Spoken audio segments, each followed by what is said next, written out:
মনে যে ধৈর্য আছে সে ধৈর্য ভুলেই যাচ্ছি। তো একটু ভাইদের সাথে কথা বলি। ভাই একটু কথা বলি আপনাদের সাথে। হঠাৎ পাড়া আপনারা চ্যানেলটিকে এখনই সাবস্ক্রাইব এবং লাইক করে দেন।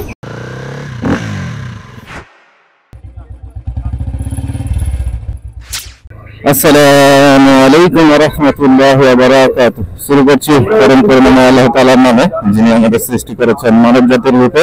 তার প্রতি লাখো কোটি শুকরিয়া আদায় করে শুরু করছি এবং পরে আমাদের প্রিয় নবী আল্লাহর রাসূল সর্বযুগের সর্বশ্রেষ্ঠ মানব জাতির দূত হযরত মুহাম্মদ সাল্লাল্লাহু আলাইহি সাল্লামের প্রতি দরুদ পাঠ করছি। সকলে বলি আল্লাহুম্মা সাল্লি আলাইহি আল্লাহুম্মা বারিক আলাইহি। আজকে আবারও হাজির হয়ে গেলাম আপনাদের নিয়ে আরো একটি নতুন মোটো ব্লগে। আশা রাখছি আল্লাহ তাআলার অশেষ রহমতে সকলে ভালো আছেন। এখন এসেছিলাম অনেকগুলো কাজ নিয়ে, কাজ কাম সেরে এখন বাসার দিকে যাচ্ছি।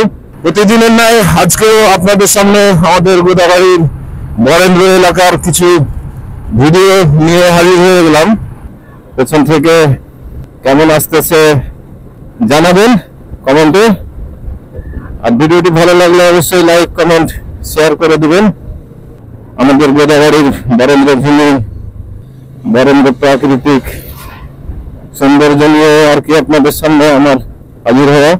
গোদাগাড়িকে আপনাদের সাথে পরিচয় করিয়ে দেওয়া। কিছুদিন আগে এসেছিল, সেই রাস্তা ভাঙাচুরা ছিল, আর সেই রাস্তায় এখন ভালো লাগছে বাইক চালাতে। আর আজ থেকে যখন 2012 সালে এসেছি অ্যাপাচি আরটিআর নিয়ে কলা পাতা কালারের, তখন এই রাস্তা এরকম ছিল, আবারও সেই রাস্তা এতদিনে হয়েছে।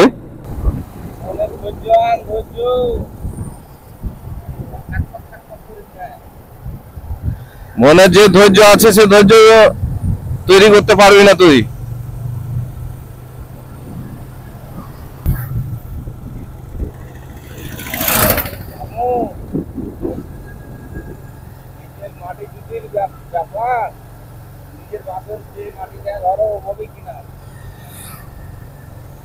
বলো, যা বলছো সমস্যা নাই, বলো, বলতে থাকো, শুনতে আছি।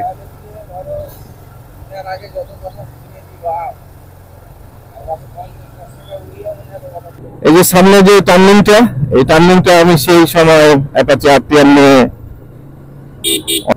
অনেক মার্ভেলাস টার্নিং নিতে পারতাম। এই টার্নিং আমি তো এখন 40-50 স্পিডে নিলাম, কিন্তু সেই সময় আমি অনেক হাই স্পিডে নিতে পারতাম, কারণ এই টার্নিংটা ফাঁকা ছিল। মানে যে দেখলেন দোকানপাট, সেই দোকানপাট গুলো ছিল না তখন, কিন্তু এই টার্নিংটা অনেক সুন্দরভাবে স্মুথলি অনেক স্পিডে নেওয়া যেত। আর এখন এখানে দোকানপাট অনেক হয়ে যাওয়ার কারণে আর কি সেই টার্নিংটা নেওয়া যায় না। এখনো হয়তো পারবো, কিন্তু ওই যে রাস্তায় সমস্যা, সবাই পাগল আপনি ব্যতীত, যেহেতু অনেক পরিমাণে গাড়ি ঘোড়া রাস্তায়, অনেক পরিমাণে মানুষ, অনেক পরিমাণে মানুষের বুঝ, যার কারণে সমস্যাগুলো হয়ে গেছে। তো রাস্তা দেখতে পাইলে টার্নিং অনেক স্মুথলি নেওয়া যাবে, কিন্তু যদি দেখতে না পাওয়া যায় তাহলে সেই টার্নিং আর হাই স্পিডে নেওয়া যাবে না। মানুষ রাস্তায় নেমেছে, অনেক মানুষের অনেক বুঝ, এটাই সমস্যা। তাছাড়া সবকিছুই ঠিক আছে, কারণ এক একজনের বুঝ এক এক রকম। বরেন্দ্র অঞ্চলের বরেন্দ্র মানুষজন দেখুন, আমের বাগান আসলেই সুন্দর, যেটি অকল্পনীয়, অনেক সুন্দর।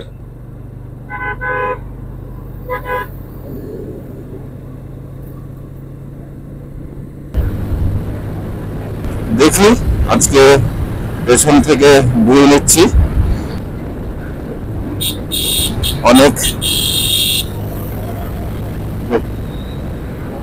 ভাই ব্রাদারের আবদার, পেছন থেকে ভিডিওতে নিতে বলছে। আমরা ট্রেনে কভার করলে তো 2-4 মিনিটে চলে আসবে, কিন্তু আমরা ওইভাবে টানবো না। যেহেতু আপনারা আমাকে দেখছেন, আমার ভিডিওগুলি আপনারা দেখছেন, অতএব আপনারা কি শিখতে চাচ্ছেন, কি পারপাসে আপনারা ভিডিওগুলো দেখতে চাচ্ছেন, অবশ্যই আমি আপনাদের সেই বিষয়গুলো নিয়ে কথা বলার চেষ্টা করব, সেই বিষয়গুলোর উপরে ভিডিও করার চেষ্টা করব ইনশাআল্লাহ। কি পারপাসে জানতে চাচ্ছেন আমাকে কমেন্টে আপনারা জানাবেন, আমি আপনাদের জানানোর সর্বোচ্চ চেষ্টা করব ইনশাআল্লাহ। আর আমি আপনাদের সাথে এভাবে কথা হতেই থাকবে, বরেন্দ্র ভূমি নিয়ে আসতেই থাকবে আপনাদের সামনে। এই রাস্তাটার কাজ হলো নতুন ভাবে, এই পাহাড়পুর থেকেই সম্পূর্ণ কাজটুকু হলো, ভুলেই যাচ্ছি।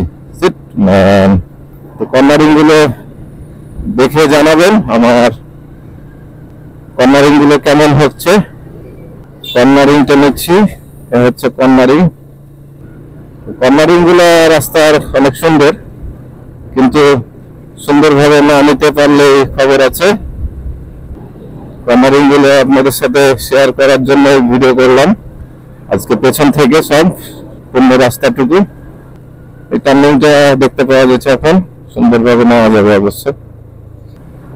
কর্নারিং গুলো আপনারা দেখে জানাবেন কেমন হলো কর্নারিং গুলো। তো ক্যামেরাতে চার্জ খুব একটা নাই, ক্যামেরার ব্যাটারিটা এক্সচেঞ্জ করতে হবে। তো দেখতে পাচ্ছি রেকর্ডিং চলছে, চলুক। আর এই হচ্ছে বরেন্দ্র ভূমির ধান কাটাকাটি পরিস্থিতি, পরিবেশ। এখানে ধান কাটে জমিতে ফেলে রাখা হয়েছে। আপনাদের একটু সামনে একটা জমিতে ধান কাটাকাটি চলছে, সেটা আপনাদের একটু দেখাবো।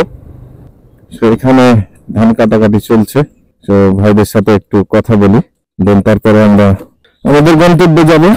এ হচ্ছে পুরো আমাদের বরেন্দ্র ভূমি বোরিং, যেটাকে বলি আমাদের ভাষায়, সেই বোরিং দিয়ে এসেছি। সো আপনাদের একটু আমাদের বোরিংদের ধান কাটাকাটি কৃষকের কাজগুলো আপনাদের একটু দেখাই।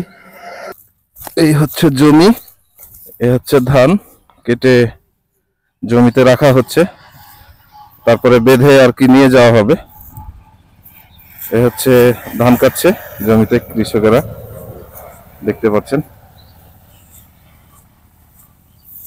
তো আমরা যে বরেন্দ্র ভূমিতে আসলাম, সে বরেন্দ্র ভূমির ধান কাটাকাটি দেখতেছি আর আপনাদের দেখাচ্ছি। তো একটু ভাইদের সাথে কথা বলি। ভাই, একটু কথা বলি আপনাদের সাথে। ধান কি পেকেছে? ধান পাকা কমপ্লিট? আচ্ছা, তাহলে আপনাদের এদিকে কি বৃষ্টি টিষ্টি হয়ে ধানের ক্ষতি করেছে? উপকার হয়েছে। আচ্ছা আচ্ছা, আল্লাহ যা করবেন সেটাই সবার জন্য মঙ্গল। কিন্তু আমরা ওই যে গরমের অস্থিরতায় কিছুদিন খালি নামাজ পড়ছিলাম, তখন যদি বৃষ্টি হতো তাহলে তো আপনাদের ক্ষতি হতো আরো বেশি। আসলে আল্লাহ যা করবেন সেটাই তো মঙ্গল, আমরা আগে ধৈর্য ধারণ করে নিতে হবে। আপনাদের কষ্ট কেমন হচ্ছে এই ধান কাটতে এখন এই গরমে? কষ্ট হচ্ছে? আচ্ছা আচ্ছা, কষ্ট নিয়েই সবকিছু, জীবন তো কষ্ট নিয়েই। আপনি ওই বাসা বাড়িতে বসে থাকলে তো খাবারের ব্যবস্থা হবে না। জি জি জি, এই ছিল এই জমির ধান কাটাকাটির একটা পরিবেশ পরিস্থিতি। আমরা রাস্তায় পাইলাম, এজন্য দাঁড়ালাম, তারা আপনাদের সাথে আমার এই ভিডিওটি শেয়ার করার জন্য, দেখানোর জন্য আপনাদের আমাদের বরেন্দ্র ভূমির ধান কাটাকাটির জমির মধ্যে দেখুন ধান কেটে আর কি ফেলে রাখা হয়েছে। এগুলো চারা মানে বেঁধে আর কি নিয়ে যাওয়া হবে না? এগুলো প্রসেসিং করতে কত টাইম লাগে? 3 দিন। আচ্ছা, ধান কি এখানে মেড়ে নিয়ে যান না জমিতে মেড়ে টেড়ে নিয়ে চলে যাবেন? 3 দিনের প্রসেসিং। আচ্ছা আচ্ছা, ঠিক আছে, ধন্যবাদ, আসসালামু আলাইকুম। তো আর ধান লাগা থেকে উঠা পর্যন্ত কয় মাস? 3 মাস। আচ্ছা আচ্ছা, তো এ হচ্ছে ধান জমিতে বোনা থেকে ধান উঠা পর্যন্ত সর্বোচ্চ লাগে 3 মাস। আর ধান যখন পেকে যায় তখন কাটাকাটিতে সময় লাগে 3 দিন, মানে ধানটা বাসায় নিয়ে যেতে যাওয়া পর্যন্ত। তো এই ছিল আজকে আমাদের এই বরেন্দ্র ভূমি নিয়ে ভিডিও। এই হচ্ছে ভূমি, বরেন্দ্র ভূমি, দেখুন ন্যাচারাল আর কি ভিউটুকু। কিছুদিন আগে এসেছিলাম, তখন ধান একদম সবুজ হয়েছিল পুরো মাঠ, আর সেই মাঠ এখন দেখুন লাল, হলুদ, গোল্ডেন, সবুজ সব রকমই আছে। আর এই পাশটা তো টোটালে ধান কেটে নেওয়া হয়েছে, যার কারণে পুরোটাই ফাঁকা। এই পাশে কিছু আছে সংখ্যক জমি। তো এই ছিল আজকের পুরো ভিডিওটুকু। আপনাদের আমি আমার এই গোদাগাড়ির বরেন্দ্র অঞ্চল নিয়ে কিছু কথা বলছি। সেই কথাগুলো কেমন লাগছে। রাস্তায় সবাই পাগল, আপনি ব্যতীত, সেইভাবে বাইক চালান। এটা রাস্তায় মূল থিওরি অ্যাপ্লাই করতে হবে আপনাকে, নইলে এই সমস্যা। আমরা ভিডিওটি আর বেশি বড় করব না, আমরা আমাদের গন্তব্যস্থলের অনেকটা কাছাকাছি। যাই হোক, আজকের রাইডিংটাই অনেক এনজয় করলাম, অনেক ভালো লাগলো।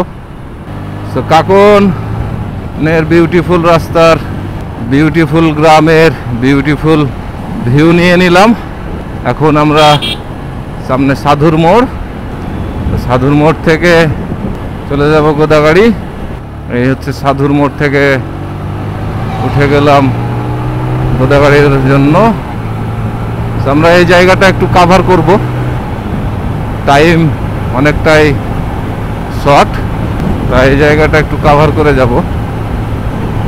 এই দেখুন মাঠ পুরোটাই সবুজ, কিছু কিছু জায়গায় ধান পেকে গেছে, সাথে সাথে কাটাও হয়ে গেছে কিছু কিছু জায়গায়। হঠাৎ পাড়া হচ্ছে, আমরা চলে আসলাম আমাদের গন্তব্যে, ডাইংপাড়া মোড়। সো অনেক বক বক করলাম, আপনারা যারা আমার এই ভিডিওটি এতক্ষণ ধৈর্য সহকারে দেখলেন, আপনাদের জানাই অনেক অনেক ধন্যবাদ এবং শুভেচ্ছা। সেই সাথে আরও একটি নতুন মোটো ব্লগ না আসা পর্যন্ত সকলকে আল্লাহ তাআলা ভালো রাখুক, এই বলে আজকের মতন আমি এজে বাবু বিদায় নিচ্ছি।